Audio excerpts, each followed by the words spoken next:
What's up, everybody? SquallyPillow here with an episode of State of the Battlefield, the show where I like to give you my opinions on what's going on in the Battlefield universe. So first of all, welcome to the show, everybody. This is the first episode. If you have anything you'd like me to talk about, please put a comment down below. Let me know what you think of the show. Let me know what you'd like to see in the future, and we'll definitely be able to answer some of those requests in next episodes.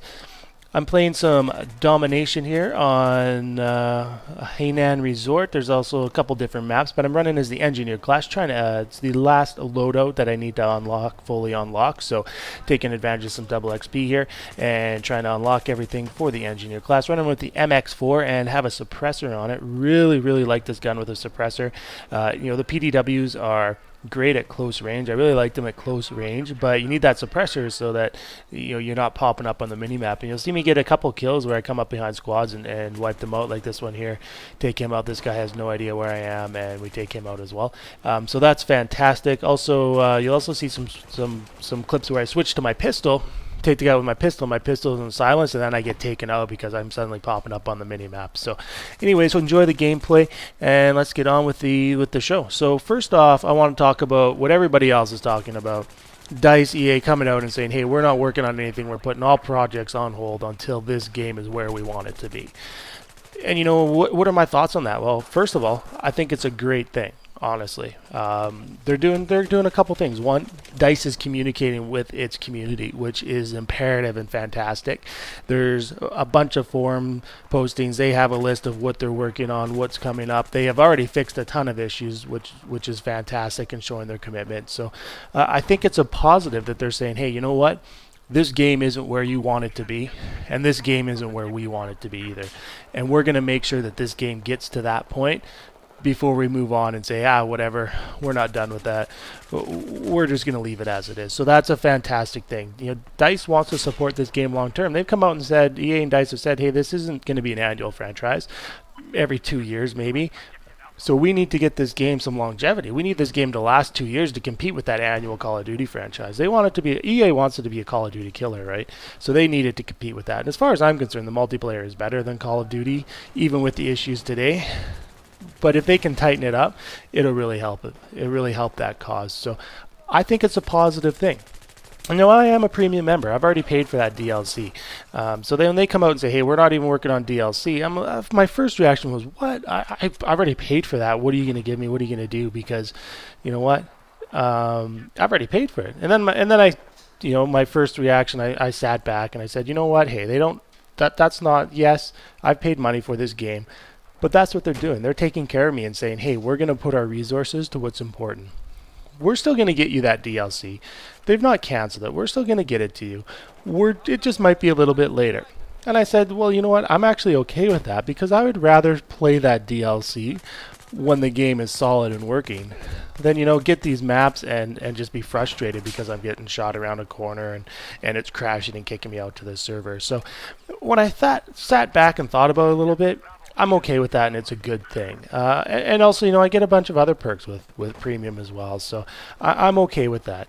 And I hope everybody else is too. I know there's been a lot of negativity around it, but I encourage you to take a step back, think about it. And I'm really actually happy with what DICE and EA have done here, and saying that, hey, you know what, we're going to make this game right. We're committing to you to get it to where you want it to be. So I honestly think that's a positive step for the franchise, and I think that's a good thing. So anyways, moving on to my next topic is I'm actually playing on Xbox One here, if you haven't noticed, and you probably have seen the Y and the X buttons popping up. So I'm playing on Xbox One. I did play Battlefield 3 on the PC, but I said, hey, I'm getting an Xbox One. They're getting 64 players, they're getting the bigger maps, they're getting all those things on the console. I'm like, I'm going to try it out. I'm a console gamer the last few years. I started out on PC gaming when I was a kid, 10, 15 years ago. I was primarily a PC gamer, but I've shifted to the console. So I said, you know what, I'm going to get it on the console. I have friends on the console. Let's do that. And overall gameplay, fantastic. Graphics are fantastic. It's smooth. I haven't had any issues graphics-wise or performance-wise. 64 players works great. My biggest issue with the game on the Xbox One is lack of communication. Everybody who has an Xbox One has a headset, but hardly anybody uses it. If you get into a game mode like Diffuse, where you're playing a 5-man team, yeah, there's people chatting, but you're playing in Conquest, you're playing in Domination like I am here, there's nobody talking, there's nobody chatting, there's nobody working together. Everybody's running around like a lone wolf. That's my biggest issue with the game. The other issue is that everybody has a Connect, and not everybody has gone into their settings and said, hey, don't use the Connect as chat.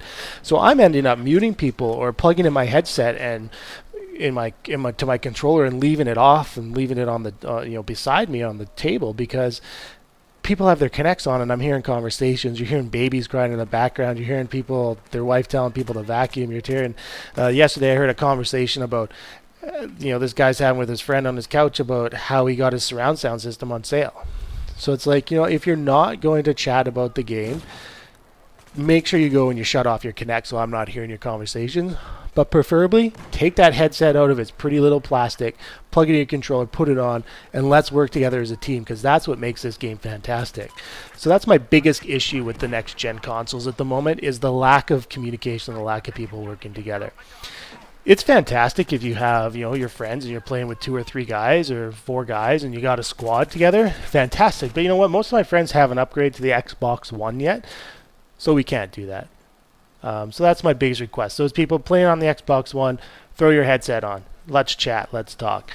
Hey, send me a request. Let's get to a game together and chat and talk. That would be fantastic. Last thing, and I'm not going to spend much time on this, is the netcode. We've already talked a lot about DICE saying, hey, we're going to upgrade it. Netcode, those of you that are playing, especially on Xbox One anyways, 'cause that's where most of my experience is, if you have network smoothing on, turn it off. As soon as I turn network smoothing down to 0, huge difference. My hit detection seems to be better. I get shot around less corners. I still do die, absolutely. I've still got shot around corners. I was playing Operation Locker yesterday, and I was upstairs. The guy was downstairs, and I died. I mean, he must have shot me 5 seconds earlier when I went up the stairs. But neither of us were near the stairs at that time, so there's still some issues. But you turn that network smoothing down to 0, makes a huge difference, makes the game a lot better. And I haven't seen any graphical issues because of it. So that's my one tip for today. Turn network smoothing off if you haven't already. Anyways, guys, thanks for watching. This is like I said, first episode of State of the Battlefield. It's going to be weekly on every Monday, so make sure you like, comment, subscribe so you can catch the next episode. We got some other new content coming out this week, so make sure you stick around for that. If you have any questions, comments, please leave them down below, and we can address those in the next issue. You can also follow us, check us out on Twitch at SquallyPillow, twitch.tv/SquallyPillow, and follow us on Twitter. And thanks everybody for watching. Enjoy your battlefield, and this is SquallyPillow signing off.